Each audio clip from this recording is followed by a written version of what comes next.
কোনো কথা বলো না। দীর্ঘদিন হয়ে গেল, বছর পার হয়ে গেল, আর তো তুমি সুন্দর সুন্দর কথা বলো না। তোমার আল্লাহ তোমাকে ভুলে গেছে, তোমার কাছে আর তো জিবরাইল আসে না। তুমি যে আল্লাহর গোলামি করো, তুমি যে আল্লাহর তাওহীদের প্রচার করো, তুমি যে পাগল, নাউজুবিল্লাহ বলেন, তুমি যে একজন পাগল, এটা প্রচার করার জন্য দেখেন কত বড় শয়তান। যখন কিছুদিন জিবরাইল আলাইহিস সালাম আসা বন্ধ করে, এটাও আল্লাহর একটা পরীক্ষা। শয়তান বোঝে না, শয়তান সবসময় ইস্যু খোঁজে, বাদ দেওয়ার জন্য ইস্যু খোঁজে। কোরআন মাজিদে ভুল ধরার সুযোগ করে, সাহাবীদের ভুল ধরার সুযোগ করে, আমার নবীজির সাথে বেয়াদবি করার সুযোগ খোঁজে, ঠিক না? ঠিক। যখন কিছুদিন ওহী বন্ধ হয়ে গেল, মক্কার বড় বড় কাফেররা বলতে শুরু করলো, ইয়া মুহাম্মদ, তুমি এত সুন্দর সুন্দর কথা বলতা কোথায় গেল? তোমার যে আল্লাহ, যে আল্লাহর গোলামি তুমি করো, যে কালেমার দাওয়াত তুমি দাও, সে তোমাকে ভুলে গেছে। যখন এইভাবে একের পর একের কথার মাধ্যমে আমার নবীজিকে কষ্ট দেওয়া শুরু করলো, আমার নবীজির মন খারাপ হয়ে গেল। অনেকদিন পর হঠাৎ করে জিবরাইল আলাইহিস সালাম জমিনে আসছে। জিবরাইল, তুমি চলে যাও, সূরা দোহা নিয়ে আমার নবীজির কাছে যাও, আমার নবীজিকে একটু সান্ত্বনা দাও, আমার নবীজিকে সান্ত্বনা দাও। কি বলে দিলেন একটু খেয়াল করে শুনেন বাবা।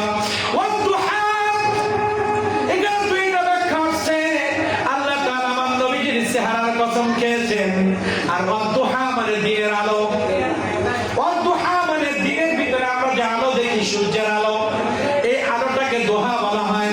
আবার বলা হয়েছে আমার নবীজির চেহারা মোবারক। ওয়াদুহা, আমি নবী আপনার চেহারার কসম খেয়ে বলছি, আমি দিনের কসম খেয়ে বলছি। কোন দিন? যে দিনগুলোর মধ্যে জিবরাইল আপনার কাছে যায় নাই, যে দিনের আলোগুলোর মধ্যে 1 বছর 2 বছর, যে সময়গুলো দিনের যে আলোর মধ্যে জিবরাইল আপনার কাছে যায় নাই, আমি ওই দিনের আলো কসম খাচ্ছি। ওয়াল্লাহি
পাঠিয়েছি যে তোমাদের কষ্টে কষ্ট পায়, যে তোমাদের সুখে সুখী হয়, যে তোমরা কষ্ট পাইলে পৃথিবীর মধ্যে আমার নবীর কোন উম্মত যখন কষ্টের মধ্যে থাকে সব থেকে কষ্ট আগে আমার নবী পায়।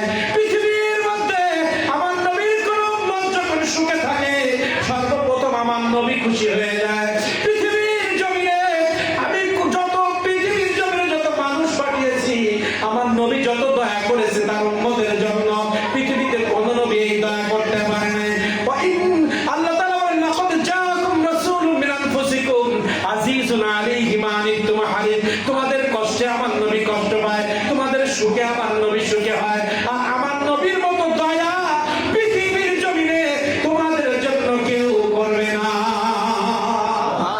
আমার নবী রাহমাতুল লিল আলামিন দুনিয়া আসার পরে সেজদায় পড়ে উম্মতি উম্মতি বলেছেন। এই আয়াত গবেষণা করে দেখা গেছে কেন আমার কষ্টে নবী কষ্ট পায়, কেন আমার সুখে নবী সুখে হয়। আমার নবীর মতো দয়া পৃথিবীতে কেউ করে না, এটা আল্লাহ তাআলা কেন বললেন? তাইফের ময়দানে যখন আমার নবী মুহাম্মদুর রাসূলুল্লাহ সাল্লাল্লাহু তাআলা আলাইহি ওয়াসাল্লাম কালেমার দাওয়াত দিলেন, তাইফের যুবকরা বুঝতে পারে নাই, আমার নবীর শান বুঝতে পারে নাই, আমার নবীজির মর্যাদা তারা বুঝতে পারে নাই। না বুঝে আমার নবীর উপরে পাথর নিক্ষেপ করেছে। আমার নবীজির উপরে তাইফের যুবকরা যখন পাথর নিক্ষেপ করেছে আমার নবী রক্তাক্ত হয়ে গিয়েছে। আমার নবী যখন রক্তাক্ত হয়ে গিয়েছে জিবরাইল আলাইহিস সালাম ওই তাইফের ময়দানে নেমে এসেছে। তাইফের ময়দানে এসে বলছে নবী আপনার রক্তমাখা চেহারা আমারও সহ্য হয় না, আল্লাহ রাব্বুল আলামিন আসমান থেকে আমাকে পাঠিয়ে দিয়েছে আমার নবীর কাছে শুনো। আজকে এই নবীর কারণে আমি পৃথিবী সৃষ্টি করেছি, যে নবীর কারণে আমি আসমান জমিন সৃষ্টি করেছি, যে নবীর কারণে কাফেরদেরকে আমি খাওয়াই পরে লালন পালন করছি, সেই নবীর গায়ে আঘাত করেছে। তুমি যাও আমার নবীকে গিয়ে বলো আমার নবী কি বলতে চায়। জিবরাইল আলাইহিস সালাম আমার নবীর কাছে এসে বলতেছে হে আল্লাহর রাসূল আপনি একবার বলেন, আল্লাহ তাআলা বলেছে আপনি যা বলবেন তাই হবে, আপনি একবার হুকুম করেন এই তায়েফের জমিন উল্টায় সমস্ত কাফেরদেরকে জমিনের নিচে দাফন করে দিব। আমার নবী কেমন রহমত পৃথিবীবাসীর জন্য। আমার নবী বলছে জিবরাইল, ও জিবরাইল তুমি আমাকে বলতেছো আমি হুকুম করলে জমিন উল্টায় দিবা, তুমি কি জানো না আবার আল্লাহ তাআলা পৃথিবীতে পাঠানোর পরে আমার ব্যাপারে কি বলেছে? ওয়ামা আরসালনাকা ইল্লা রাহমাতাল লিল আলামিন। আমি নবী, আমার ব্যাপারে আল্লাহ তাআলা বলেছেন আমি এমন একজন নবী, আমি কাফেরদের জন্য রহমত, আমি মুশরিকদের জন্য রহমত, আমি সূর্যের জন্য রহমত, আমি আসমানের জন্য রহমত, পশু পাখির জন্য রহমত, জিন জাতির জন্য আমি রহমত, আমি মানব জাতির জন্য রহমত, আমি রহমাতুল লিল আলামিন হয়ে কেমনে আমি তাদেরকে জমিন উল্টায় দিব। সুবহানাল্লাহ। আমার নবী কেমন দয়া। একটা আয়াত বোঝার জন্য আরেকটা আয়াতে যেতে হয়। এখানে বলে রাউফুর রহিম, পৃথিবীবাসীর জন্য আমার নবীর মতো দয়া কেউ করে নাই। আজকে যদি আপনার আমাদের প্রতিবেশী একজন একটা থাপড় দিলে আমরা 10টা দেই, আর নবী করিম সাল্লাল্লাহু আলাইহি ওয়াসাল্লামকে কাফেররা পাথর মেরে রক্তাক্ত করেছে। আল্লাহ তাআলা বলছে আমার নবী যদি চায় তাই উল্টায় দিব। আমার নবী বলছে আমি পৃথিবীর জন্য গজব নই, আমি পৃথিবীর জন্য রহমত। তায়েফবাসী বুঝে না, তায়েফবাসী বুঝতে পারে নাই, এজন্য তারা এই ভুল করেছে। সুখে তুমি দুঃখে তুমি কেন বললা? রাহমাতুল লিল আলামিন পৃথিবীর জমিনে অনেক কিছু চাইলে পাইতেন, পৃথিবীর জমিনে আল্লাহর কাছে নিজের জন্য কিছুই চায় নাই। দুনিয়া আসার পরে উম্মতি উম্মতি বলেছেন, মদিনায় উম্মতি উম্মতি বলতেছেন। সূরা দুহার ব্যাখ্যা যখন শুরু করব বুঝবেন কিয়ামতের ময়দানে আমার নবীজি উম্মতি উম্মতি বলবেন। নিজের জন্য চান নাই, সব চাওয়া আমার নবীজি নোট করে রেখেছেন। কিয়ামত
সেজদায় পড়ে পড়ে উম্মতি উম্মতি বলে কাঁদবে।